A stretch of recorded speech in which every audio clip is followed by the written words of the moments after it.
Assalamualaikum warahmatullahi wabarakatuh. Perkenalkan, nama saya Suryani. Di sini saya akan menjelaskan materi saya yang berjudul kebutuhan dana dan sumber dana. Bagian A, kebutuhan dana. Kebutuhan dana adalah suatu aktivitas bisnis tidak akan dapat berjalan dengan baik bila tidak didukung oleh ketersediaan dana yang baik dan mencukupi. Dalam menentukan besarnya dana yang akan diperlukan untuk menjalankan suatu aktivitas bisnis, dibutuhkan suatu peramalan yang baik. Peramalan atau tafsiran ini berbeda-beda untuk masing-masing jenis proyek. Pada umumnya, tafsiran dana yang dibutuhkan tersebut tergantung pada kompleksitas dari kegiatan pendanaan itu sendiri. Analisis ini menyangkut kebutuhan dana untuk operasional usaha, misalnya berapa besarnya dana untuk aktiva tetap, untuk modal kerja, dan pembiayaan awal.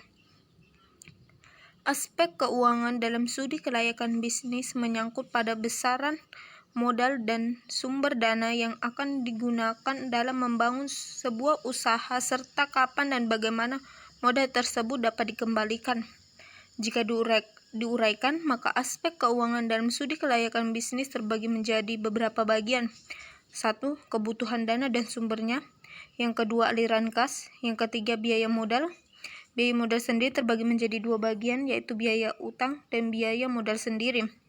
Yang keempat, perihal kepekaan. Yang kelima, pemilihan investasi. Pemilihan investasi terbagi menjadi dua bagian, yaitu pilihan leasing dan urutan prioritas proyek bisnis. Bagian B, sumber dana. Sumber dana yang digunakan untuk belanja usaha bisa berasal dari modal sendiri dan pinjaman bank. Keputusan pendanaan difokuskan untuk mendapatkan usaha optimal dalam rangka mendapatkan dana atau dana tambahan untuk mendukung kebijakan investasi. Sumber dana dibagi menjadi dua kategori, yakni 1. Internal, yaitu dari laba ditahan. Yang kedua, sumber eksternal, yaitu dalam bentuk utang yang meliputi penundaan pembayaran utang, pinjaman jangka pendek sebagai tambahan modal kerja, dan pinjaman jangka panjang atau obligasi sebagai dana investasi. Menerbitkan saham baik dalam bentuk saham pendanaan maupun saham biasa baru sebagai sumber modal investasi dalam rangka ekspansi perusahaan. Menurut Surat Men 2001, sumber dana dari modal asing adalah sumber dana yang didapatkan dari luar perusahaan atau kreditur yang tidak ikut memiliki perusahaan tersebut seperti bank, perusahaan asing, dan lain sebagainya. Sumber dana dari modal asing biasanya berwujud hutang, baik hutang jangka panjang maupun hutang jangka pendek.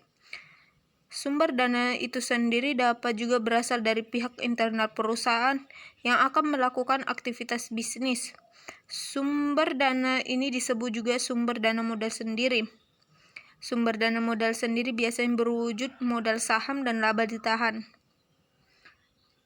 Baik, itulah tadi materi dari saya. Kurang lebihnya mohon dimaafkan. Saya akhiri. Wassalamualaikum warahmatullahi wabarakatuh. Assalamualaikum warahmatullahi wabarakatuh. Perkenalkan, saya Dini Rangso dari kelompok 8. Di sini saya akan memaparkan materi mengenai penilaian dan pemilihan investasi, implikasi aspek keuangan pada studi kelayakan bisnis. Adapun pengertian investasi menurut William F.S., investasi adalah mengorbankan dolar sekarang untuk dolar di masa yang akan datang. Dari pengertian ini terkandung dua atribut penting dalam investasi, yaitu risiko dan tenggang waktu. Adapun golongan investasi terbagi menjadi tiga bagian, yaitu investasi penggantian, yang kedua investasi dengan penambahan kapasitas, dan yang ketiga investasi penambahan jenis produk baru. Adapun jenis-jenis investasi terbagi menjadi 4 bagian, yaitu yang pertama investasi yang tidak menghasilkan laba atau non-profit investment, yang kedua investasi yang tidak dapat diukur labanya atau non-measurable profit investment, yang ketiga investasi dalam penggantian equipment atau replacement investment, dan yang keempat itu investasi dalam perluasan usaha atau expansion investment. Implikasi aspek keuangan. Studi aspek keuangan dilakukan dengan tujuan untuk mengetahui perkiraan pendanaan dan aliran kas proyek bisnis, sehingga dapat diketahui layak atau tidaknya rencana bisnis yang dimaksud. Selain itu, studi aspek keuangan juga ditujukan untuk menentukan rencana investasi melalui perhitungan biaya dan manfaat yang diterapkan dengan membandingkan antara pengeluaran dan pendapatan. Adapun lingkup aspek keuangan terbagi menjadi 4 bagian, yaitu yang pertama kebutuhan modal kerja, yang kedua kebutuhan dana investasi, yang ketiga rencana pembelanjaan, dan yang keempat sumber-sumbernya. Adapun penilaian dalam aspek keuangan terbaginya 6 bagian, yaitu yang pertama sumber dana yang diperoleh, kedua kebutuhan biaya investasi, yang ketiga estimasi pendapatan dan biaya investasi selama beberapa periode termasuk jenis-jenis dan jumlah biaya yang dikeluarkan selama umur investasi, yang keempat proyeksi neraca dan laporan laba rugi untuk beberapa periode ke depan, yang kelima kriteria penilaian investasi, dan yang keenam itu rasio keuangan yang digunakan untuk menilai kemampuan perusahaan. Sekian pemaparan materi dari saya, kurang dan lebihnya mohon dimaafkan. Wassalamualaikum warahmatullahi wabarakatuh.